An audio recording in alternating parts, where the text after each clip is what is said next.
Welcome to the Reality Check podcast. I'm Zachary Phillips. In today's episode, I want to share with you what I learned from grappling for 24 hours straight. So as most of you know, I do Brazilian Jiu Jitsu, which is basically a form of grappling, similar to wrestling, but you've also got submission locks and chokeholds and all that sort of stuff. If you've watched the UFC and you've seen them fight on the ground and go for like chokes and they tap the person out, that's basically what I'm training. So about 5 days ago, I had the absolute pleasure of attempting something that I've been wanting to do ever since I was 6 years old. And that was a 24-hour training session. This experience was quite intense, and I want to sort of outline the lessons that I've learned and the process and the lead up and the recovery from it. But it's one of the things that I've been wanting to do my entire life, and I'm so happy to be able to sort of tick that off the bucket list and go, yes, I managed to train for an entire day continuously. So the first thing is, well, why? My why is, there's a few reasons. One of them is, ever since I was 6 years old, when I was first started karate, the people in the gym were talking about this idea of a whole day of training as this sort of massive learning, massive physical challenge, and almost like a spiritual experience. And I guess from such a young age, it sort of stuck with me. I sort of, let that idea go until maybe five or so years ago when I heard about people doing it for a different martial art. And I'm like, man, I would love to do that with what I'm doing now. And when I found this one that just came up, I jumped on it. So it's sort of like ticking off a long time box. But the other reason I enjoyed it was, or that I wanted to do it, was to prove that I could push myself to an extreme level. I already train quite a lot, maybe 2 to 3 times per day on average. So I'm fairly fit. But even so, training continuously for 24 hours was quite a challenge. I've never done a marathon or a sort of a prolonged session of continuous physical exercise. And I figured this would be a good way to jump into that. So just to sort of break down what it actually involved. This Grapple-A-Thon was basically a 24-hour continuous session held at Renegade MMA. And over the 24 hours, there were 15 lessons, which each consisted of 15 minutes of instruction, 30 minutes of drilling, and 15 minutes of positional grappling. And the remaining time was left to free training. So in all, I basically had 3.5 hours of instruction, 7.5 hours of drilling, and 11.5 hours of rolling. And I did about half an hour of yoga at the end to sort of relax and calm down my body. During that free training time, I had the chance to roll with literally hundreds of people of all different ranks, ages, and experience levels. So suffice to say, I feel that my abilities have gone up. I feel like I've learned more than in that day than I learned in the prior 6 months, because it's such an intensive experience. And I'll get into what I learned as a general sort of thing about myself. Then I'll get into what I learned from a jiu-jitsu perspective, as well as I'll cover the recovery and sort of the things that I would do to prep and the unexpected things from there. So the general takeaways, first off, if you're going to do anything like this, first of all, be prepared. So I wasn't able to find anyone that had done a 24-hour jiu-jitsu session, but I figured that marathon training or ultra-marathon training would be a similar sort of approach. So I looked into what they did and sort of followed similarly to what they do with their dieting and their pre-training and all that sort of stuff, carbo loading the day before, all of that sort of stuff. But I wanted to be prepared and sort of knew what I was coming into. And if my idea is that if I can't find someone that's already done it, I'll find the closest thing too. So I looked on subreddits for ultra marathons, and your first marathon. And the idea for those was basically that they're attempting something fairly physical, something that they, would be a challenge and would go for a prolonged time. The second thing I would suggest that would be like a general takeaway would be to know why you're doing it. Now, I know that sounds obvious, but if you just jump into something that's quite strenuous without a real solid grasp of why you're wanting to do it, it'll get quite easy to stop. However, for me, like I previously said, there were some real real strong reasons as to why I wanted to do it. So knowing those reasons why enabled me to keep thinking back to those reasons and focusing back on it. The final general takeaway was to expect people to doubt you. So I talk about this with a lot of the different stuff I talk about, but most people can only really see the world through their own perspective. So they will doubt, for one, that you can do it, probably because they couldn't do it themselves or they don't think they could. Or they will suggest easier or different things as a matter of trying to help you or to protect you or to sort of calm you down from your aspirations. Now, whilst I do take on the advice of other people, I choose who those other people are. So, for example, my coach, my partner, and the people close to me that I know me and know my limits, I'll listen to them. So if I suggest something like this to them and they're all like, "Oh, you can't do it," or "That's a bit crazy," then I might reconsider. But if I share these aspirations or these ideas with random people online or sort of just the general acquaintances in my life and they provide that doubt, I typically tend to ignore them. I was told on more than one occasion by most people that I was crazy, and I guess I probably am. But now that I've done it, I get to say that, you're only crazy until you're successful, and then you become inspirational. And for me, I've already seen that people from the gym have started to suggest that they want to do it with me next year, and it's sort of inspired me to do more myself. So I want to do a marathon later in the year and do more of my own stuff because I just left feeling like, man, there are no limits. The only limits that you set are the ones that you set yourself. Everything else can be overcome if you're dedicated enough, if you're consistent, and if you're prepared enough. The next bit I want to get into is the Jiu Jitsu specific takeaways. And if you don't train Brazilian Jiu Jitsu or another grappling art, you might want to skip this part, although there are life lessons that I learned in relation to Jiu Jitsu I feel apply to the whole of, life and sort of any sort of creative or expressive or challenge. There's sort of life lessons that I gained from this, but I was taught through what I experienced on the mats. The first one was that fundamentals win the day.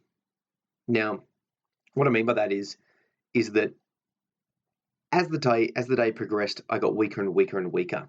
I was unable to perform most of the techniques that I'd only recently learnt, and any of the fancy techniques I just couldn't do.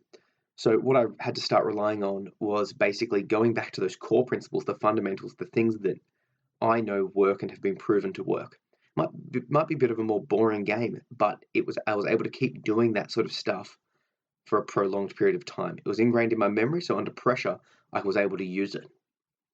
And similarly onto this, my opinion is that fancy techniques don't work.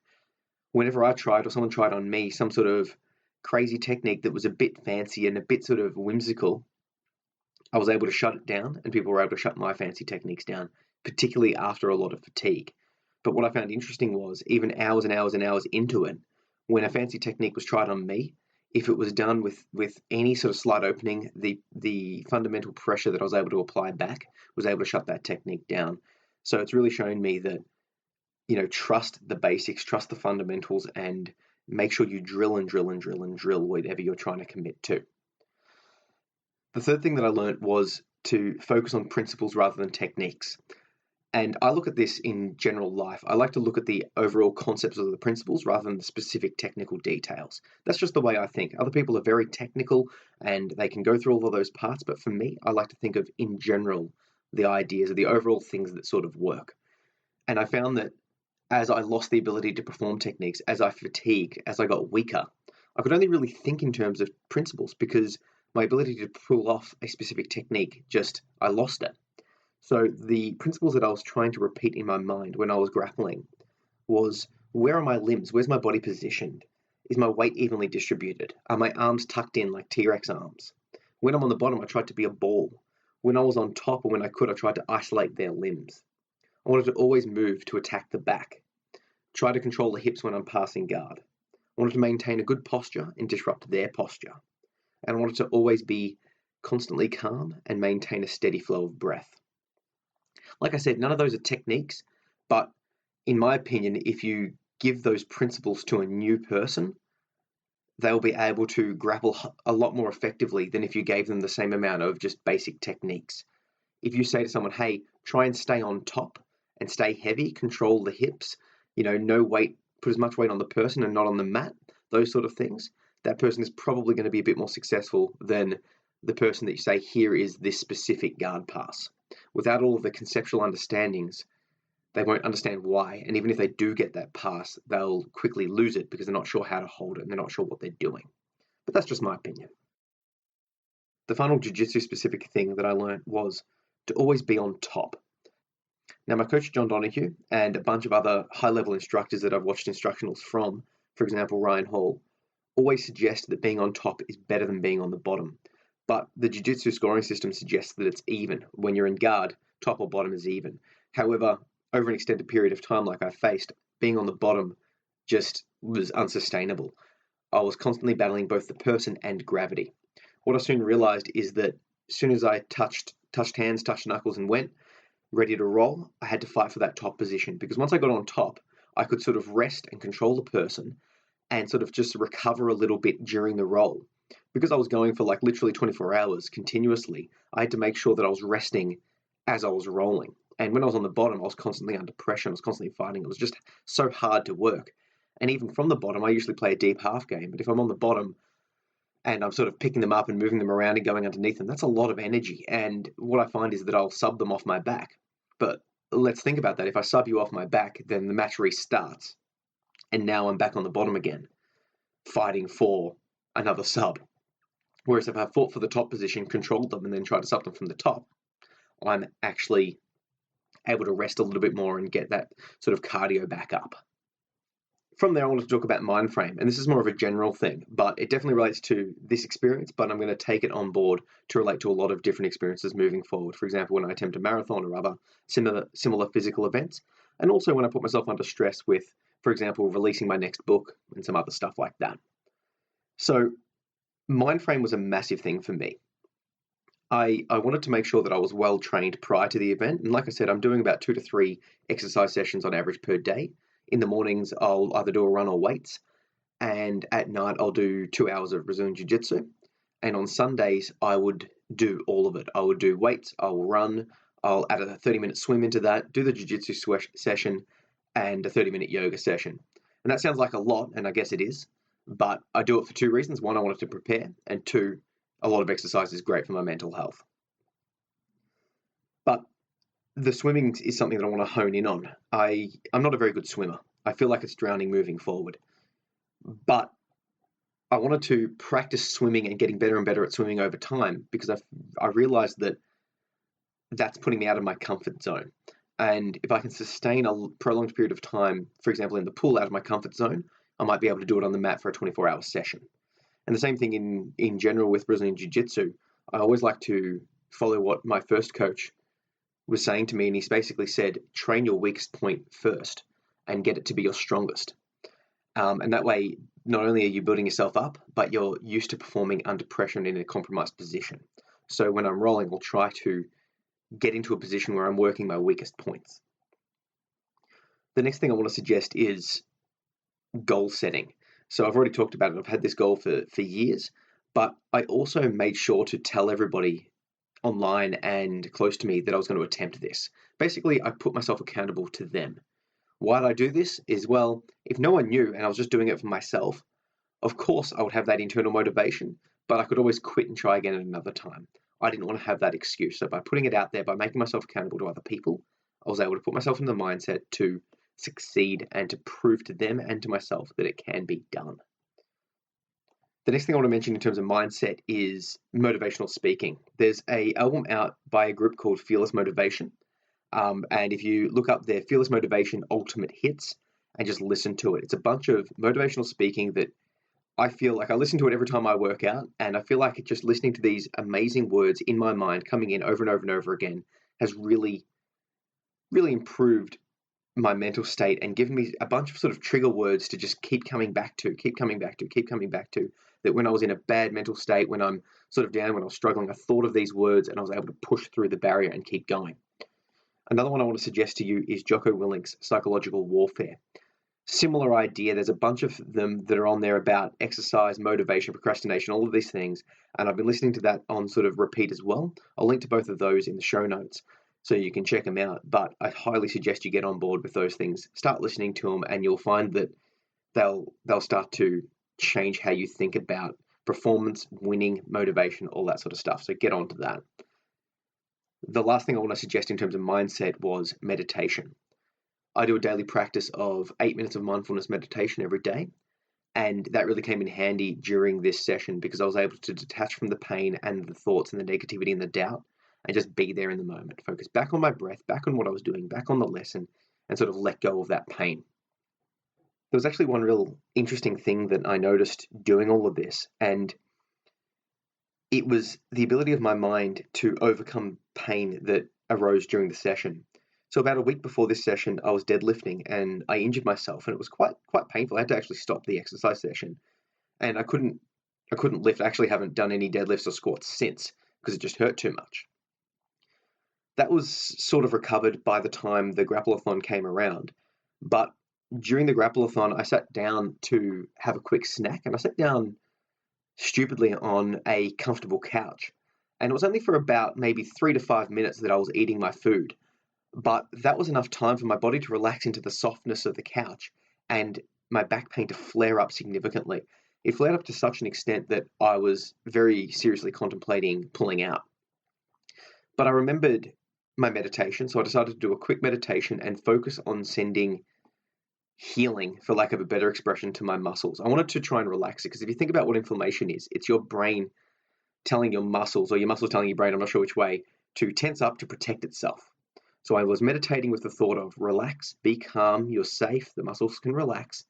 And to my surprise, very, very quickly, within 5 minutes, the pain dissipated. And, even now, 5 days later, that area is completely pain-free. My whole body is sore from, delayed onset muscle soreness and all that sort of stuff still. But that area of my back, even now, is still calmer and not in pain. I don't know if it's a placebo effect or, what's happening there. And to be honest, I don't really care. Why I don't care is because it worked. I'm all about, practicality and what works. So in the future, I'll be doing a similar approach to be able to push through injuries and that sort of stuff. Now onto nutrition and recovery. So, like I said, I considered this to be a marathon-like event, so I tried to carbo load and eat a bunch in the days beforehand. On the day, I made sure to drink a bunch of hydrolytes and sort of, hydration-based fluids.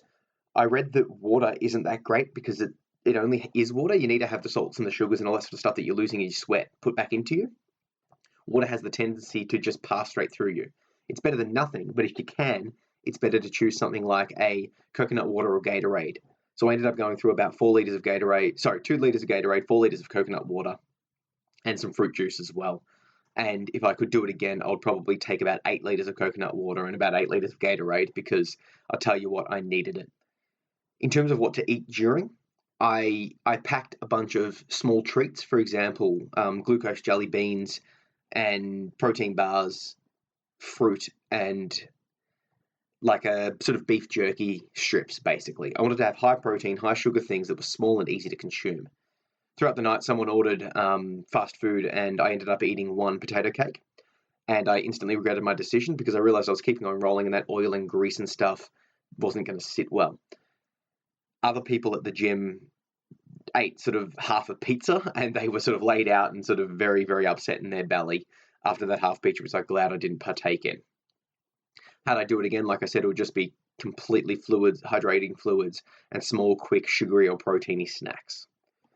After the event, I made a mistake of eating a lot of food. I ate so much food, in fact, that it made me nauseous. Now, I was so nauseous that I was contemplating going to the hospital because I wasn't sure if the nausea was due to the food or due to the 24-hour exercise event.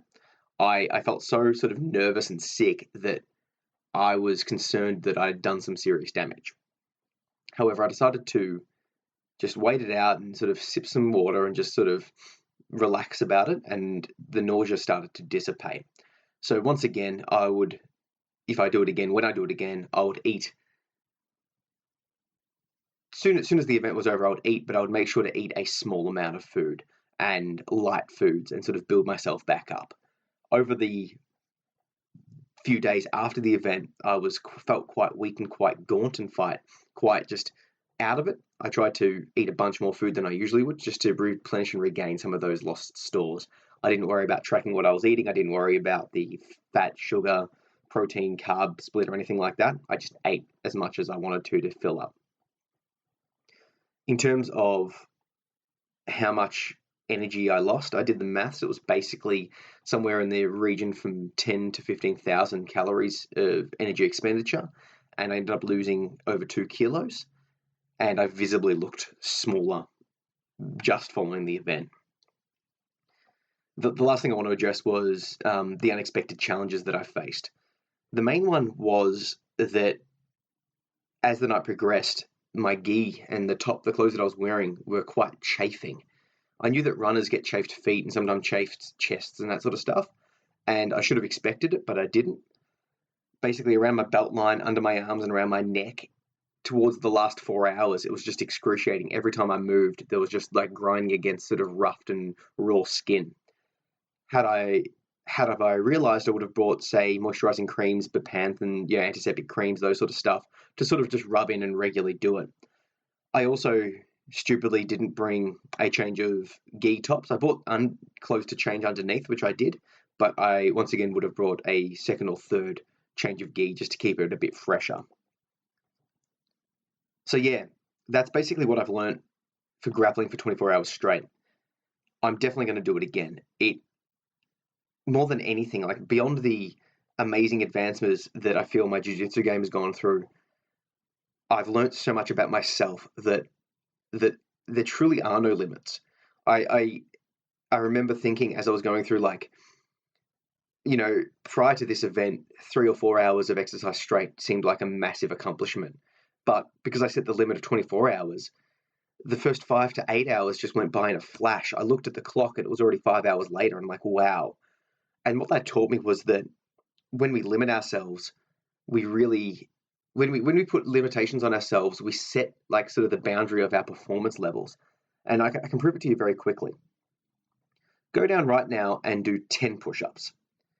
And do those 10 push-ups right now, or just think about it if you can't do them, and you'll find that the 10th push-up is actually quite hard.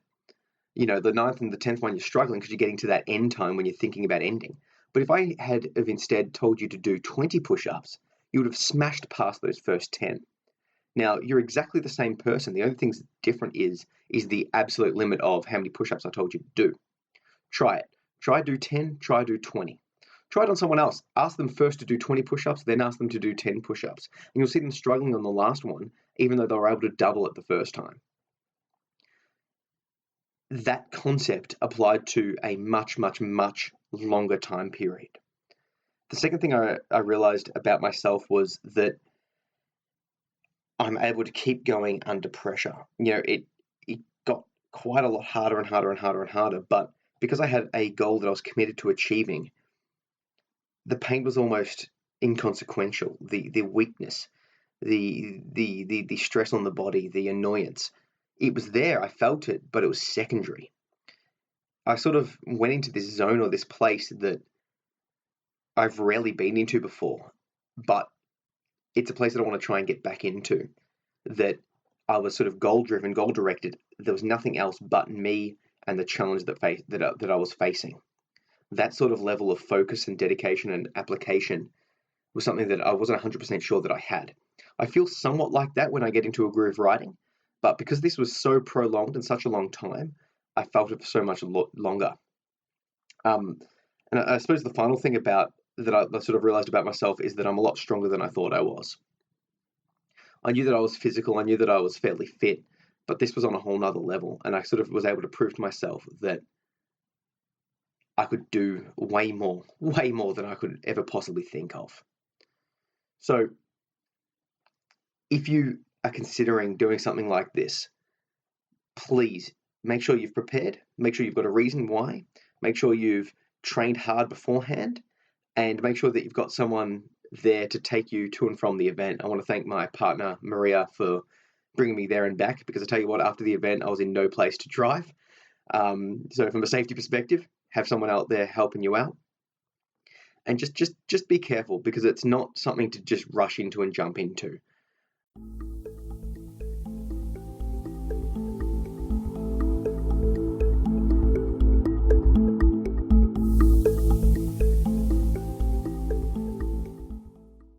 So thanks for listening, guys. And if you've got any questions or want to contact me, you can do so on social media. I'm on Twitter, Instagram, Facebook, and YouTube at Zach P. Phillips.